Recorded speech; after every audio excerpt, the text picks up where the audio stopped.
Gracias, señor presidente. Y gracias también al secretario de Estado por esta comparecencia. Le felicitamos sinceramente por ella, porque creemos que es un tema importante, el Tratado de Libre Comercio con Estados Unidos, de gran relevancia social y que, sin embargo, efectivamente, como decía el señor Coscubiela, ha estado más centrada en ámbitos especializados y, por tanto, es bueno que a través de nosotros, los parlamentarios, este debate se traslade a la sociedad.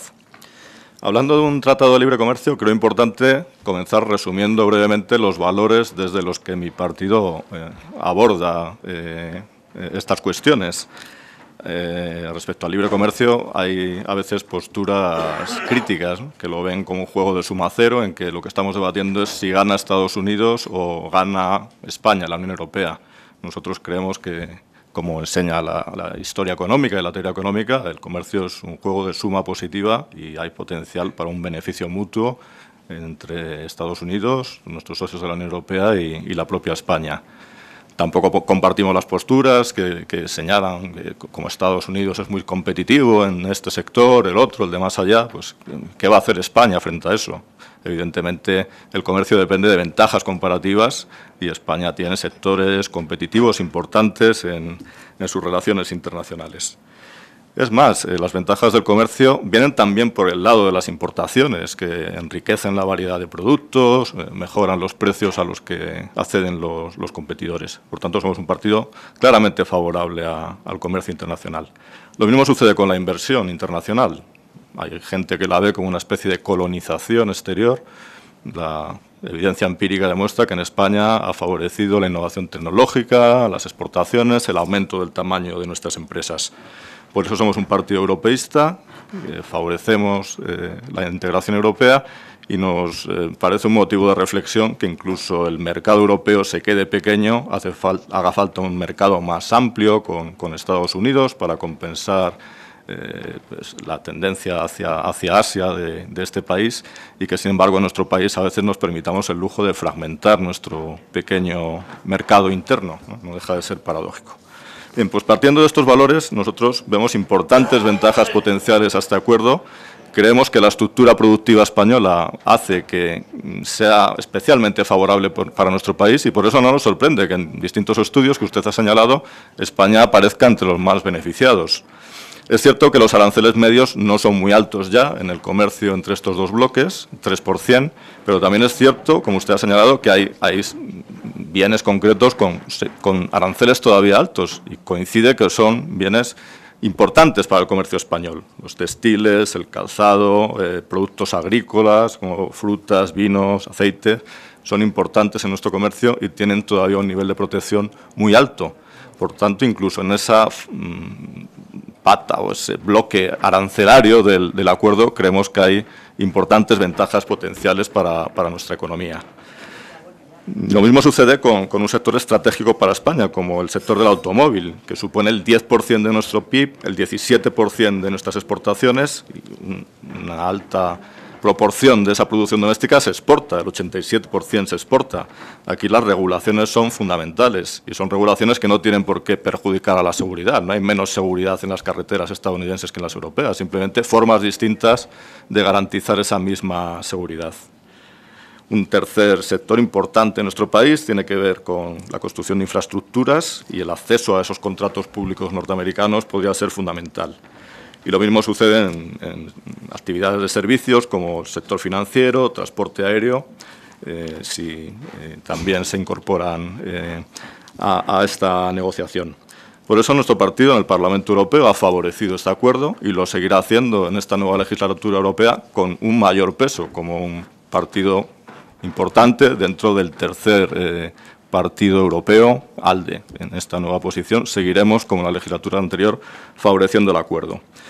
Sin embargo, la información que transmiten nuestros compañeros en el Parlamento Europeo respecto a la transparencia no es tan optimista como la que usted transmite. Ellos se quejan de no tanta transparencia, de escasas comparecencias, más bien a puerta cerrada. En cualquier caso, eso es un tema de transparencia allí que ellos señalarán.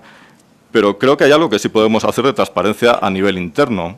Hemos hablado de estudios del CPR, yo he hablado de mi valoración, de qué sectores se podrían beneficiar, pero me pregunto si hay un estudio del Ministerio de Economía español que haya valorado los potenciales costes y beneficios de este acuerdo para España, sector por sector, bajo diferentes escenarios, si ese estudio existe o no, si es público o no, y si no existe, creemos que sería bueno realizarlo, y si existe, creemos que sería bueno que fuese público y que se pudiese trasladar, por ejemplo, a esta propia Comisión de Economía del Congreso de los Diputados.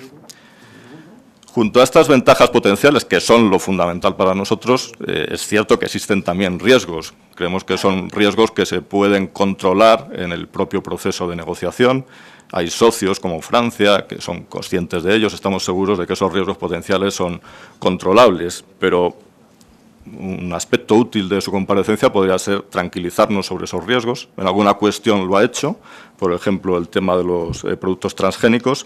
En otras cuestiones no tanto. Yo le pediría que incidiese en su segunda intervención en cuestiones como el tratamiento de los datos personales, que es una de las cuestiones preocupantes, temas de propiedad intelectual como las denominaciones de origen, es cierto que los ha citado, pero no me ha quedado claro por dónde van las líneas de negociación, o en temas medioambientales el uso de pesticidas. Me ha desconcertado un poco el tema de los derechos laborales. Yo también participé en este seminario en la Menéndez Pelayo, allí estaba el negociador europeo y entendí que esos temas laborales estaban al margen de la negociación. De su intervención deduzco que no sé si están incluidos o no y qué tipo de cuestiones laborales se podrían tratar. En su intervención a veces usted ha señalado el enfoque que nosotros creemos correcto, que no es lo mismo desregular que armonizar. Otras veces parecía que la cuestión era igualar a cualquier nivel. Creemos que no es lo mismo una cosa que otra, que la clave está en que hay que armonizar efectivamente, que entre bloques desarrollados tiene que ser posible armonizar, pero manteniendo los estándares de seguridad, protección al consumidor, protección de la propiedad intelectual y protección del medio ambiente, por no hablar de los derechos laborales, efectivamente. Y el último tema candente es el establecimiento de sistemas extrajudiciales, de arbitraje o sistemas de compensación.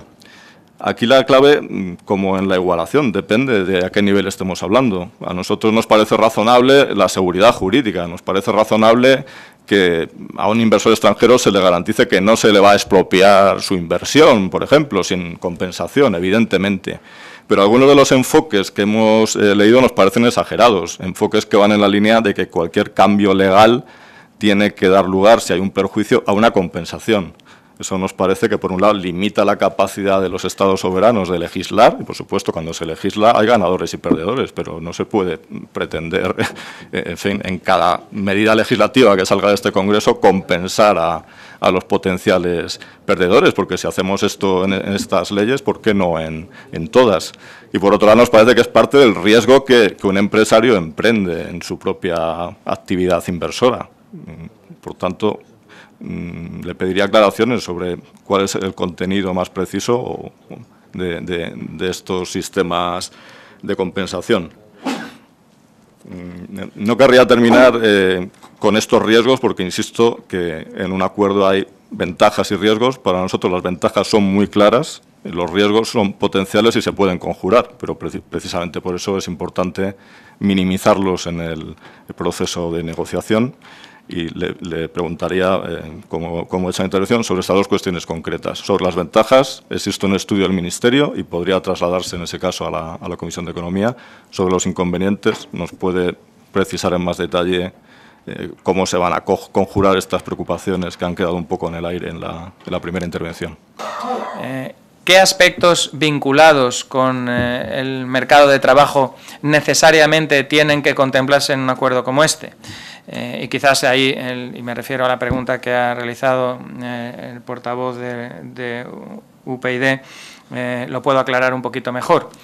Cuando estamos hablando de liberalizar los intercambios, estamos hablando de liberalización de intercambios de mercancías y de servicios.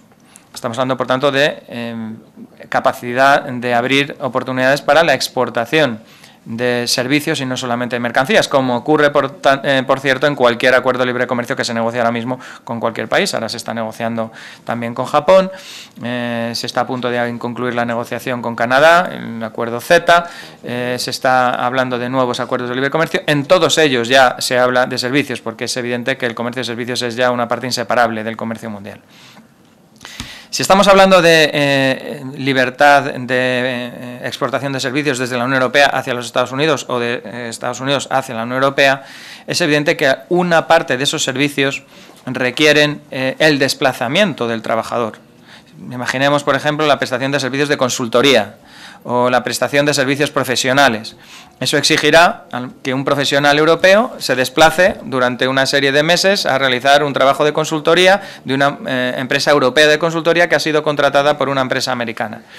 Para poder desplazarse es evidente que hay que contemplar aspectos de la normativa laboral que amparen a ese trabajador que se desplaza o que reconozcan, por ejemplo, la capacitación profesional. De nada nos vale que nos abran, por ejemplo, el mercado de obra pública a las concesiones europeas si cuando una empresa europea vaya a realizar un trabajo en los Estados Unidos le dicen no, es que sus ingenieros no pueden trabajar en Estados Unidos porque no le reconozco su capacitación profesional, no le reconozco el título de ingeniero expedido por una universidad europea. Estaríamos liberalizando, entre comillas, mercados de una forma ficticia porque no estaríamos contemplando aspectos esenciales que están relacionados con la capacitación laboral o el desplazamiento de personas físicas. Es lo que la terminología GATS, y perdón por entrar en aspectos muy técnicos, el Acuerdo General sobre Comercios de Servicios, lo que se llama el modo 4 en prestación de servicios, que es cuando una persona física se desplaza a otro país a prestar unos servicios de carácter profesional. A eso me refiero cuando digo que este acuerdo tiene que contemplar determinados aspectos que tienen que ver con la normativa laboral, pero en ningún caso estamos hablando de lo que, entre comillas, se puede entender por desregulación, desprotección, eliminación de garantías a los trabajadores europeos y, naturalmente, estadounidenses.